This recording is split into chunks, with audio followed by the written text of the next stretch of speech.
Good day to all, brethren. Today's date is the 5th of April, 2026, and it's Sunday, and most Christians celebrate this day as the Resurrection Day, not Easter, because Easter is not, we believe, it's Resurrection Day, because today is the resurrection of Jesus Christ from his death. So that's the correct term. So welcome, brothers and sisters, in this Sunday service for today. And before we proceed, let's have a short prayer. Let's all bow our head and let's pray. Father in heaven, Lord God, thank you so much, Lord, for this day that we are gathered together in your name as we celebrate this Sunday, Lord, as our service to you, Lord. We would like to request you, Lord, that as we go through this service, Lord, will bless us, guide us, and open our hearts and mind, Lord, especially for the preaching for today. Give us understanding, knowledge, Lord. Lord, thank you so much for being here with us as always and supporting this ministry, Lord. And you be blessed, all the brothers and sisters who are here this time, Lord. Thank you so much, Lord, for everything. This we ask in Jesus' name. Amen.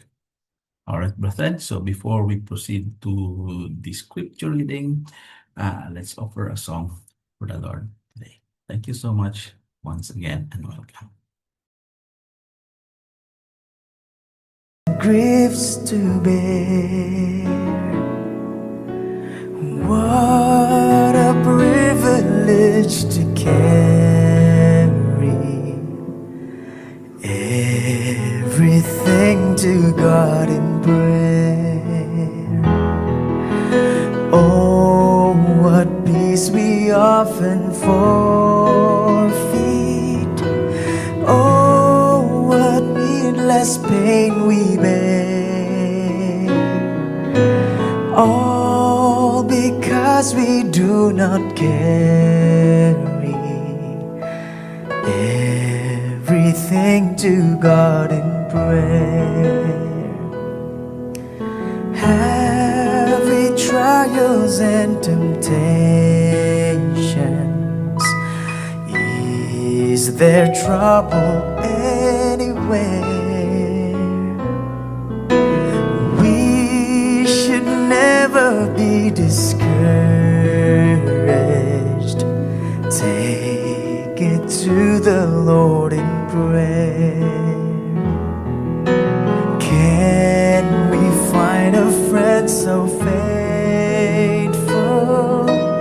who will all our sorrow share? Jesus knows our every weakness. Take it to the Lord in prayer. Are we weak and heavy laden, covered with a load of care?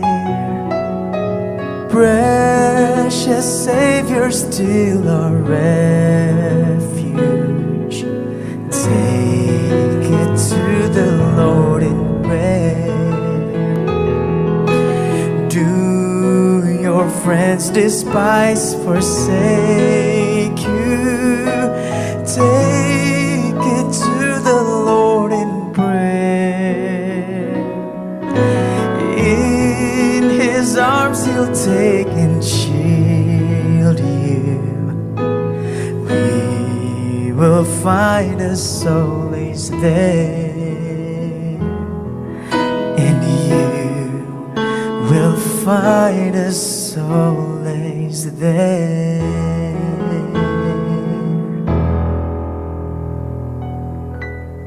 Thank you, guys.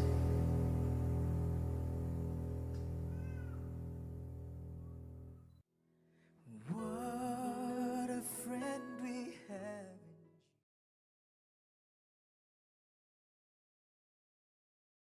Scripture reading for today is taken from the book of First Chronicles. We are now in chapter 27. We will read from verses 1 to 35.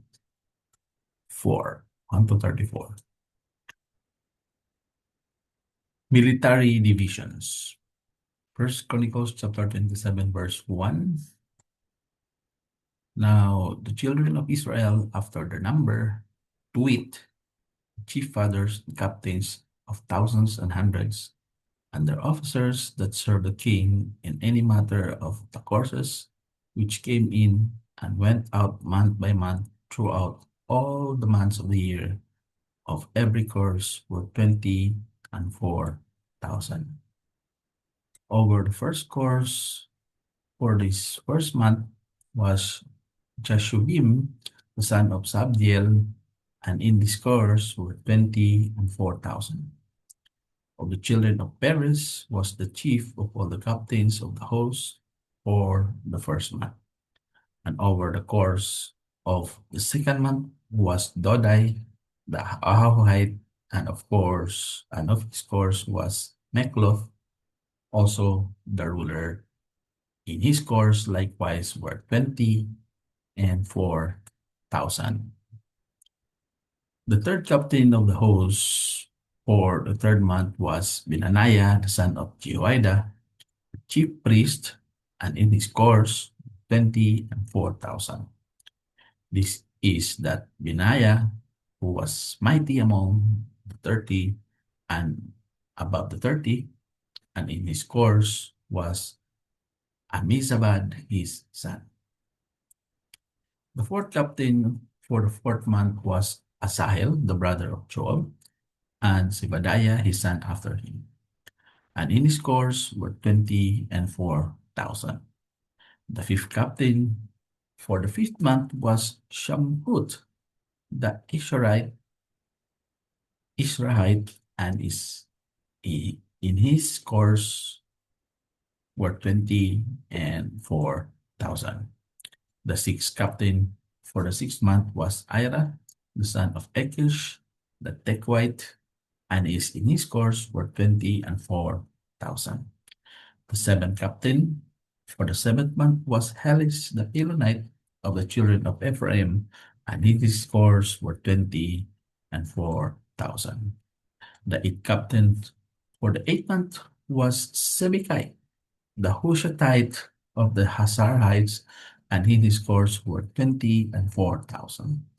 The ninth captain for the ninth month was Abishiel, the Anetothite of the Benjamites, and in his course were 20,004,000.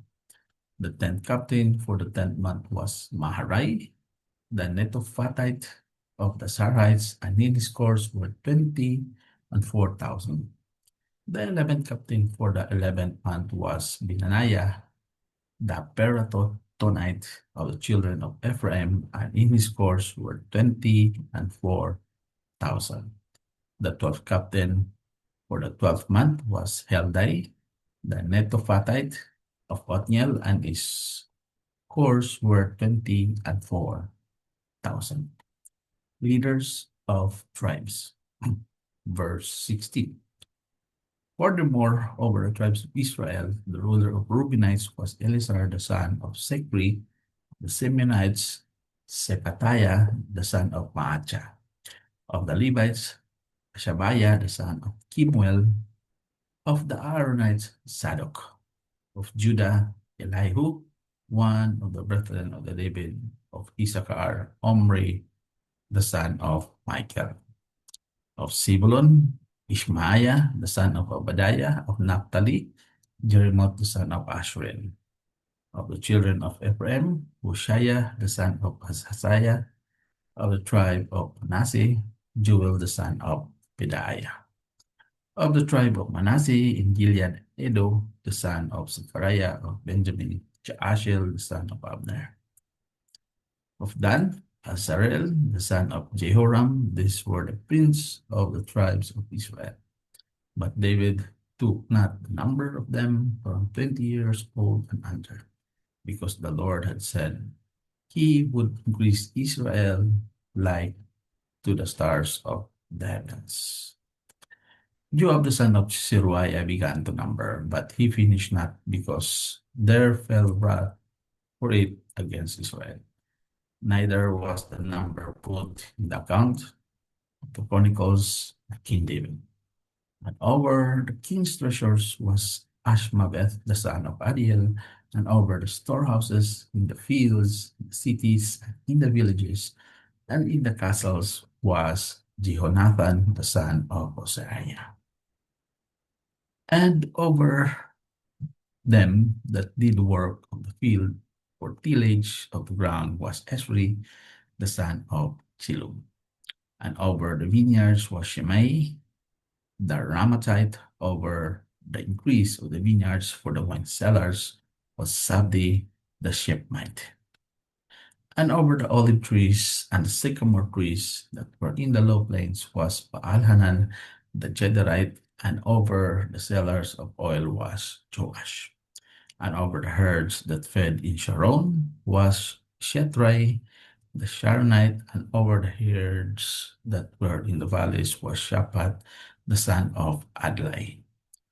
Over the camels also was Obil, the Ishmaelite, and over the asses was Jediah, the Meronothite, and over the flocks was Jashish, the Hagirite.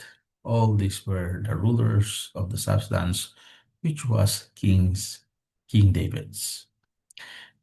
And also Jonathan's David's uncle was a counselor, a wise man, and a scribe. Jehiel, the son of Hachimoni, was the king's sons. And Ahithophel was the king's counselor, and Hoshea the Archite was the king's companion. And after Ahithophel was Jehoiada, the son of Benaiah, and Abiathar. And the general of the king's army was Joab. This is the word of the Lord. Thanks be to God.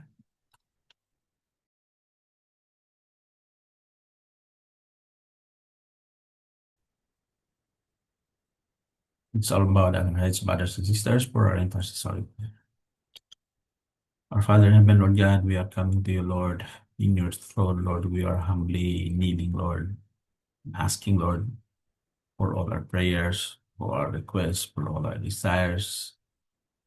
You can see it in our hearts, in our mind, Lord, including all those unspoken prayers, Lord.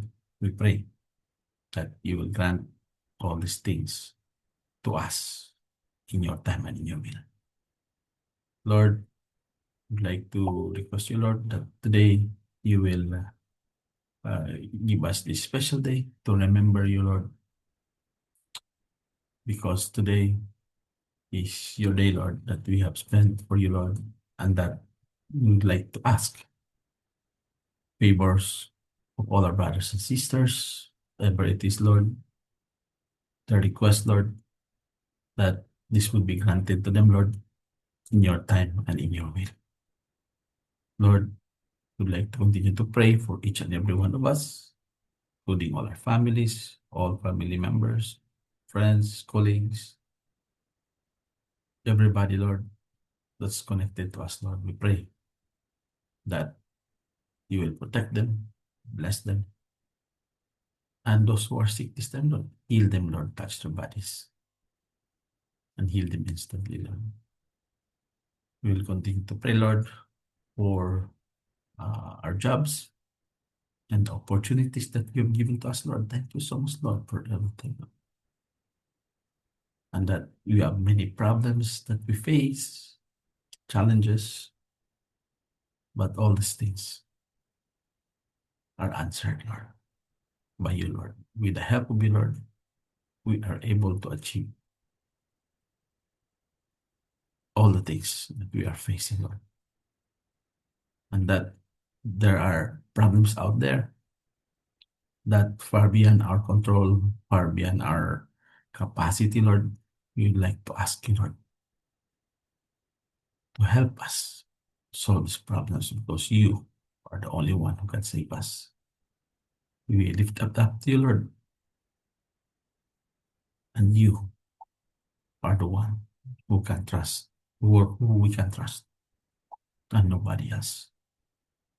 Lord, thank you so much for everything that you have provided to us. everything, Lord, from the smallest thing that we have done. Thank you so much for that thing. We would like to continue to pray for our friend, the brother of Sis Mitch, that you will continue to heal him, provide everything for him, and his recovery also as well, Lord. As well as we would like to pray also, Lord, for our friend Sis Michelle, who was having cancer, Lord. You'll continue to heal her, Lord. Give her strength, wisdom, knowledge, and strength, Lord, to carry on despite of all the things that she's facing today, Lord. Help us, Lord, in the church. Give us, Lord, with this current situation that we have, Lord, protection from the bombings, Lord, and that the price increases, Lord, in this country, Lord, the economy. We will lift it up to you, Lord. We cannot control this, Lord. Only you can help us in everything of this. Continue to bless us, Lord. Thank you so much, Lord, including all our children. Help us, Lord, to have happy life, peaceful life, Lord. Continue to support us, Lord. And thank you so much for that, Lord. Thank you, Lord. This we ask in Jesus' name. Amen. All right, with that, now we will proceed to the preaching for today. Thank you so much once again.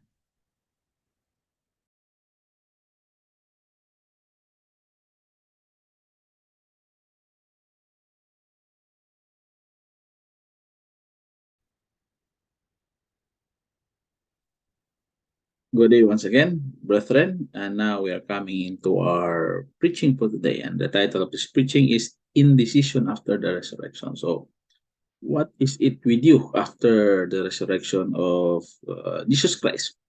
Now, many Christians celebrated Easter last Sunday. But what then after Sunday? After the Easter, where are you now? All right, so let's have some discussion on this. And our text taken from John 21, 1 to 8. Hold on, let me share you my screen. John 21, 1 to 8. John 21, 1 to 8. So that's our scripture for today, indecision after resurrection. So what is your decision after Jesus Christ has risen? Let's see what happened to these disciples after the resurrection here. Okay, so let's read the verses.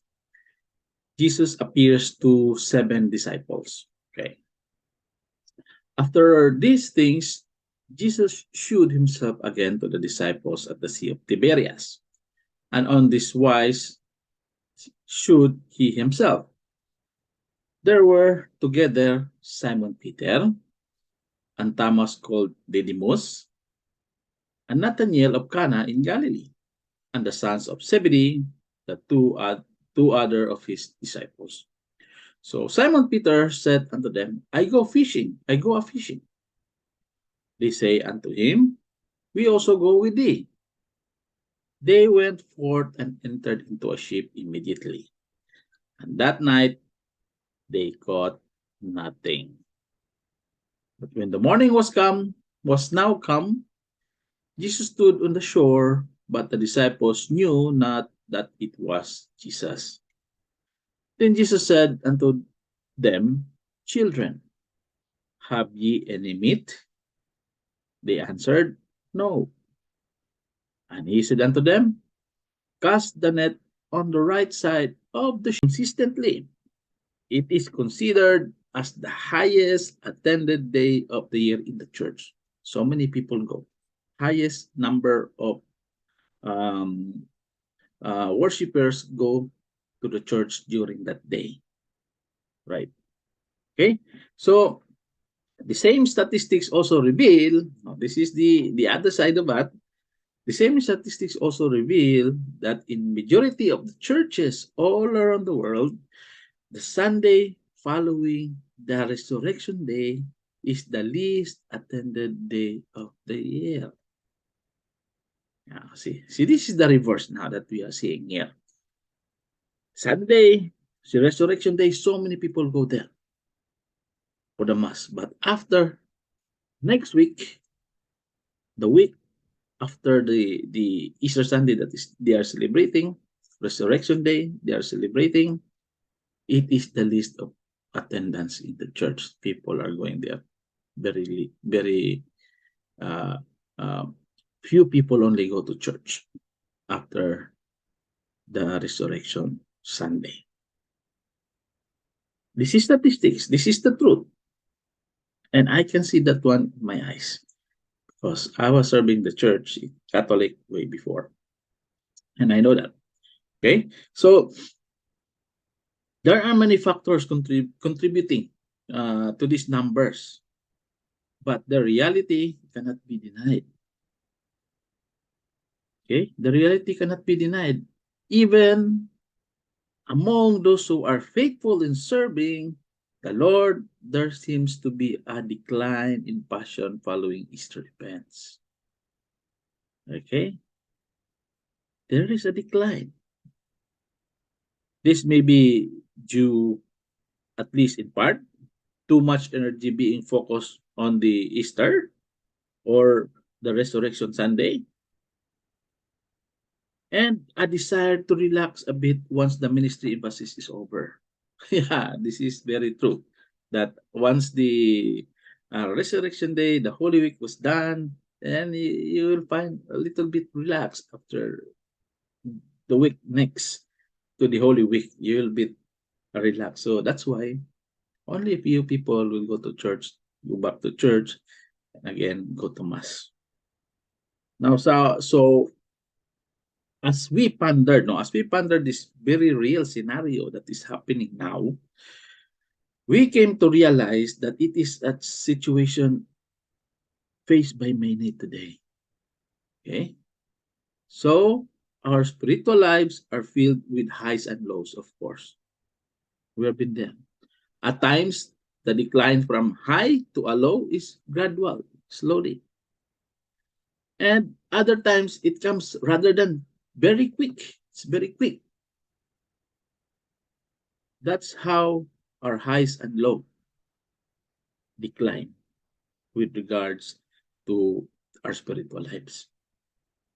Again, this can be attributed to many factors, but it is a scenario every believer faces at times throughout their spiritual journey. That includes me and you. Now, here, the text that we have considered today deals with the same scenario in the lives of the disciples. Okay, so they are already disciples, but see, they are still very weak.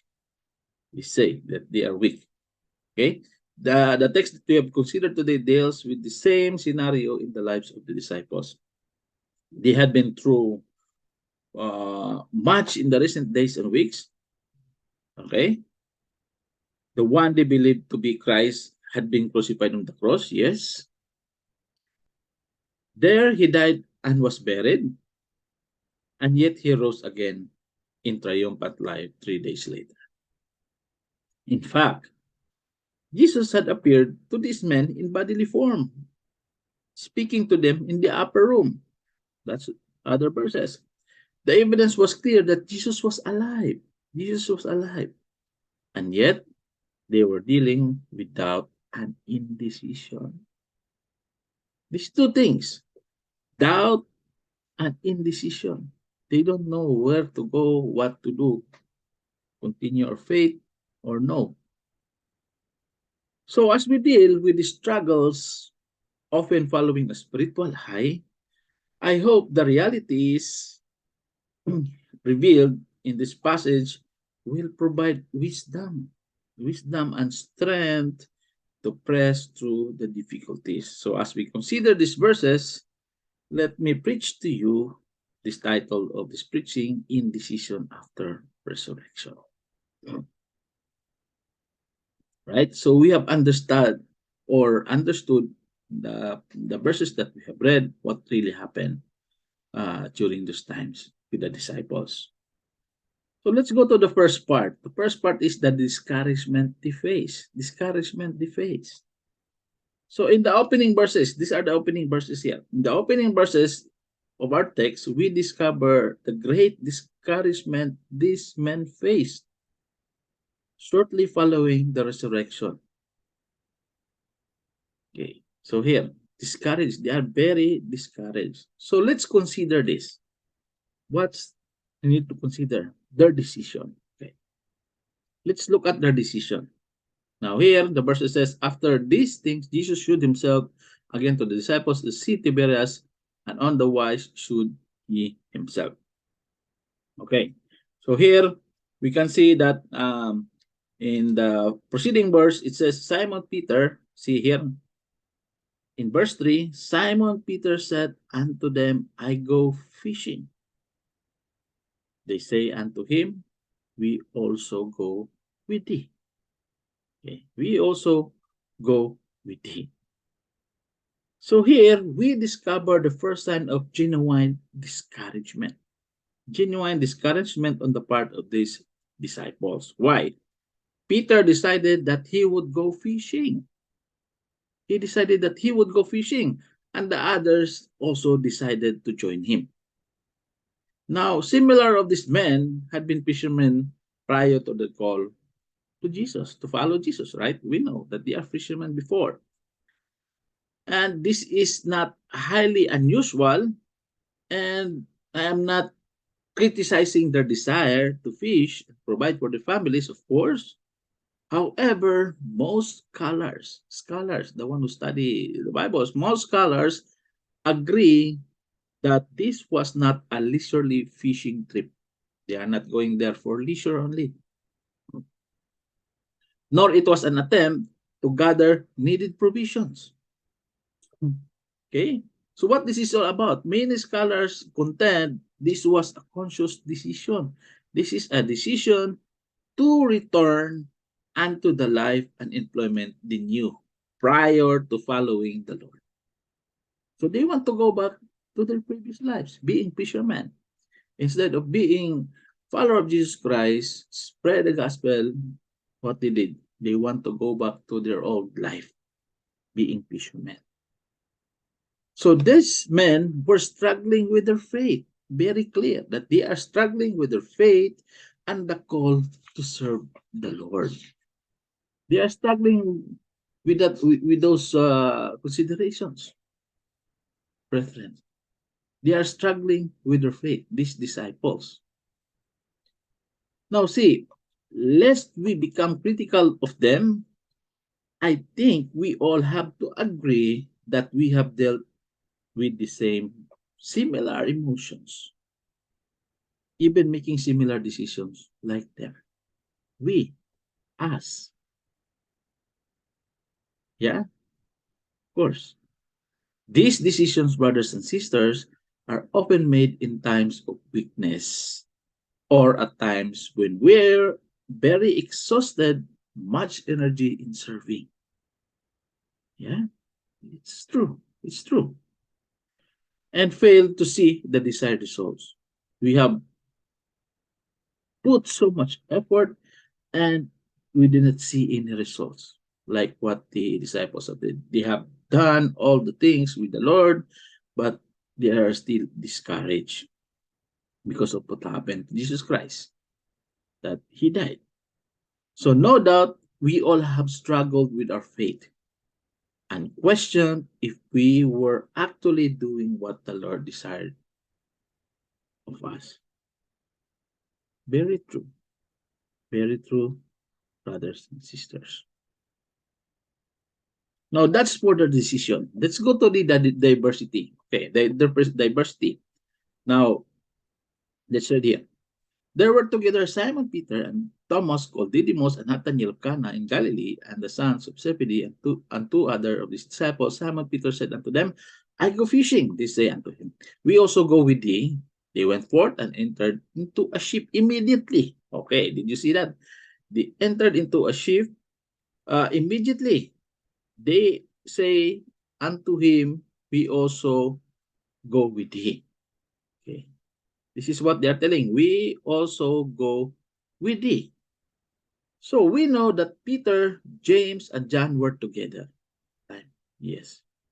And they had previously been fishermen. Of course, we know that they are fishermen, these disciples.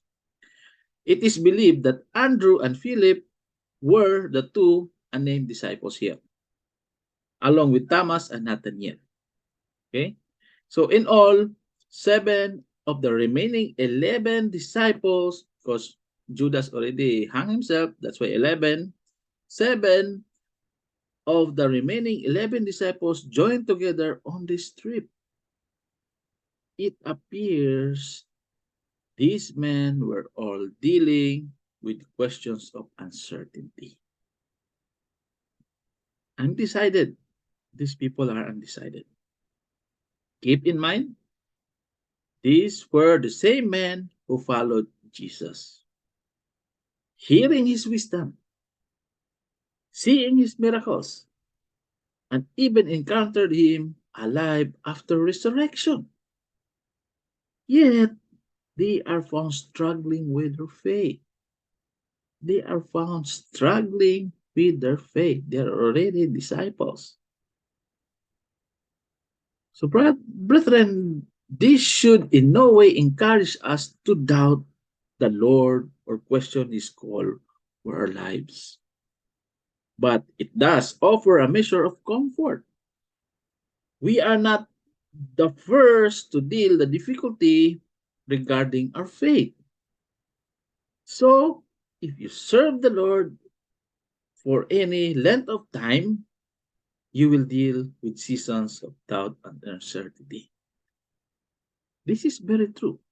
Even those who serve the Lord very long time, ever since, pastors, whoever they are, they will still experience some seasons that they will having doubts and uncertainty. That's a fact, that's a truth, that's the diversity. Let's go to the third part, their determination. Now, in the determination, verses says here, they went forth and entered into a ship immediately. Okay, they went to the ship immediately. So, here, the disciples had reached a decision and wasted no time. Immediately. It says here, immediately. They went to the ship immediately. So the disciples had reached a decision and wasted no time acting on their plan. So likely, they knew the evening would provide the best opportunity to catch fish. And they didn't want to miss their chance. That's why they entered into ship immediately. Now again, brothers and sisters, I don't want to be sound overcritical of these men, okay, these disciples. But it is interesting how quickly they all agreed to Peter's proposition. Peter is saying, I go fishing. And they say, we go with you. And they enter into ship immediately. So where, in fact, this was a desire to return to the old way of life. There was no effort to seek the Lord in prayer. No. Not even further discussion of the issue. No. So I fear that we often make decisions like this, based entirely on circumstantial evidence. This doesn't always lead to despair, of course, but when it comes to serving the Lord, especially when endeavoring to take new path, we must seek the Lord's guidance in prayer. We must seek the Lord's guidance in prayer. We can easily find ourselves in a mess when we act on impulse rather than seeking to follow the Lord through prayer. Prayer. That's their determination. Okay, let's go. Let's go to fish. Let's go immediately. But we can see their defeat. And their defeat is, and that night they caught nothing. Nothing. They caught nothing. So that night began with optimistic. They have this enthusiasm, but it ended in defeat. they ended in defeat. A quick decision was made to go fishing. The men toiled all night in an effort to catch fish. Unfortunately, their efforts were in vain. They had nothing to show for their night of labor on the Sea of Galilee. Nothing, zero. They did not catch anything. So, brothers and sisters, let's look at on ourselves. When we consider, okay, look at this. When we consider the spiritual implications revealed in the passage, we discover a profound truth. What's that? We cannot expect success when we fail to seek the Lord. That's the truth, brothers and sisters. What's the truth again? We cannot expect success when we fail to seek the Lord. When we fail to seek the Lord, we cannot find success. That's the truth there. So I don't think Jesus would have cared one way or other if the men decided to take leisurely fishing trip, but this wasn't a trip of fun. It appears that the men were contemplating what to do with the rest of their lives. Jesus wanted them to see and understand that they still needed to rely upon Him. A man may achieve a measure of success, yes, through personal effort alone, yes, but it will never bring fulfillment, the fulfillment his heart desires. Take note, we cannot have real peace, joy, apart from committed devotion to Christ. We cannot have real peace and joy only through committed devotion to Christ. All right? Let's go to the second part, the discovery they made. Okay, so we have read that one. What happened next? The discovery they made. So in these verses here, 4 up to 8, we can see here that although the night had brought discouragement and defeat, the disciples would make a profound discovery with the coming of the morning. Okay, that is the night. In the morning, they will find a discovery. What they have discovered? First, Jesus' presence. Okay, but when the morning was come, Jesus stood on the shore, but the disciples knew not that it was Jesus. So at first, they don't know that Jesus was there, that it is Jesus standing there on the shore. They don't know that. The disciples may have noticed a man standing on the shore that morning, but they had yet to recognize that it was Jesus. They did not recognize it immediately. Before the morning would end, they would recognize him and spend precious time in fellowship with him. Because afterwards, they went for a meal, or they are eating together. Nothing had been said about the Lord when the decision was made to go fishing. They may not have been thinking of the Lord, but he was certainly mindful of them. That's how good the Lord is. He is very mindful of them. His love and devotion to these men was not dependent upon their commitment to him. Such a nice thing that the Lord's love and devotion was not dependent on the commitment to him. So, brothers and sisters, this should bring hope to every believer struggling in the journey.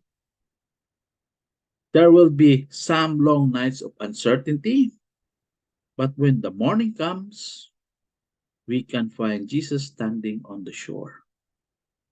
He is aware of the struggles we face and the doubts that fill our minds.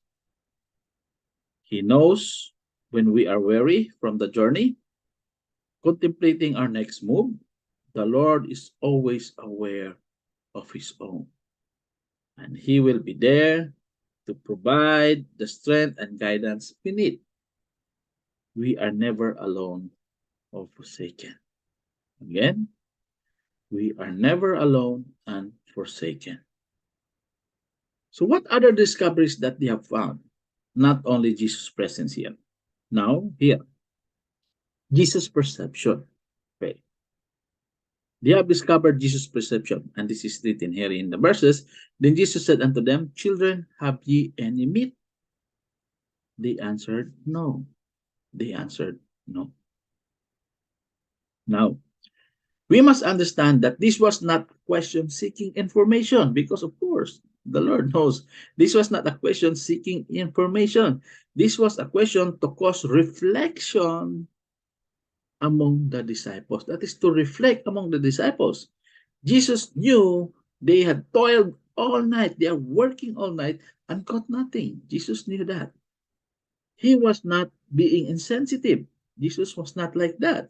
But he wanted them to consider the night they had spent. Consider the night they have spent. The Lord already knew their hearts and the need they face. The Lord knew that. Now, see in ourselves, there are times in our lives. There are times in our lives when the Spirit raises questions. Okay? He is not asking because he doesn't know, of course. He is asking so we will have to admit where we are and the needs we face. That's why we need to admit where we are and the needs we face. So while that is sobering to consider, very sobering to consider, indeed, it is also comforting to know that we serve one who is well aware of the lives we live and the struggles we face. That's God. He knows everything about us. So, brethren, how often do we put forth much effort in our own abilities? Come up with an empty net. The Lord wants us to be fruitful in the ministry. But we also must be aware of our dependence upon Him. We must be aware of our dependence upon Him. Perception. What else they have discovered? Jesus' provision. And they have discovered Jesus' provision here. And he said unto them, Cast the net on the right side of the ship, and ye shall find. They cast therefore, and now they were able to draw it for the multitude of fishes. See? So, as we consider this, we were reminded the marvelous grace of our Lord. Marvelous grace of our Lord. Knowing their motivation and the doubts they face, Jesus could have rebuked their unbelief, of course. Jesus could have rebuked their unbelief. He could have scolded them and used their defeat to teach a valuable lesson. But no. However, Jesus responded in grace. Jesus responded in grace. He urged them to cast the net on the right side of the boat, and they caught so many fish they were unable to draw the net. Too much they have caught that time. They cannot able to draw the net. So, brethren, aren't you thankful for the Lord's gracious provisions to you? I know there have been many times in my life, maybe also in your life, that I deserve to be chastened and rebuked. We deserve to be chastened and rebuked. Many times we have failed the Lord, and yet He continued to deal with us according to His love, favor, and grace. Isn't it? So He knows we make mistakes in our efforts to serve Him, and yet He continues to bless us in spite of ourselves. What a gracious, loving Lord we serve. What a gracious, loving Lord we serve. Jesus' provision. The last part. the disciples' recognition. Therefore, the disciples whom Jesus loved said unto Peter, It is the Lord. Now, when Simon Peter heard that it was the Lord, he girt his fisher's coat unto him, for he was naked, and they did cast himself into the sea. And the other disciples came in a little ship, for they were not far from the land, as it were 200 cubits, dragging the net with fishes. Now here, following the miraculous catch of fish, John recognizes Jesus here, right? Having declared it was the Lord, the other disciples could not contain their excitement. Peter even jumped. He jumped into the water and swam to the shore. The others came into the boat, dragging the net filled with fish. They all recognized Jesus and were determined to get to him. They wanted to be near the one they loved and believed was the Christ. That is Jesus Christ. So, brethren, this reveals a beautiful response to grace. Yeah. Beautiful response to grace. Although they might have been undeserving, yes, these men knew they could approach Jesus. We will fail and miss the mark at times as well. But he longs for us to come to him. Many times, he stands near the shore as we journey through life, calling us out. Calling us out. So in those moments, we must do as the disciples did, recognizing Jesus and drawing near to him. Recognizing Jesus and drawing near to him. Our failures are not final. And he wants to restore our faith. Take note, our failures are not final. And Jesus wants to restore our faith. Conclusion. So if you read further in our scripture for today, Jesus invited in the following verses after this scripture for today, Jesus invited the men to come and dine upon a meal he had prepared for them. There was no need to ask who he was because the disciples were certain they stood in the presence of Jesus. Their night of discouragement had turned to joy and hope. Now, last words. You may be struggling today as the disciples were before. You may be, or you may have wandered from the Lord, questioning if you will be able to continue. Brothers and sisters, Jesus stands today, calling you unto himself. Jesus stands today, calling you unto himself. Respond to him. Respond to him. Respond to him and receive the blessings he has provided. So if you have not responded in salvation, he invites you to come today in repentance and in faith. Come as he is calling. Come as he is calling. That's the end. Thank you so much, brethren. Let's bow our heads. Our Father in heaven, Lord God, we apologize, Lord, that we are always having indecisions or having doubts upon you, Lord, but still, you still bring us out. You still come to us, responding in grace. Thank you so much, Lord, for everything that you have extended to us. Although we are worthy to be rebuked, Lord. But still, your love to us shows. Your love to us by bringing all the blessings in our life. We apologize for our sins, Lord. And we thank you for all the things that you have done to us. Thank you, Lord. Thank you so much, Lord. This we ask in Jesus' name.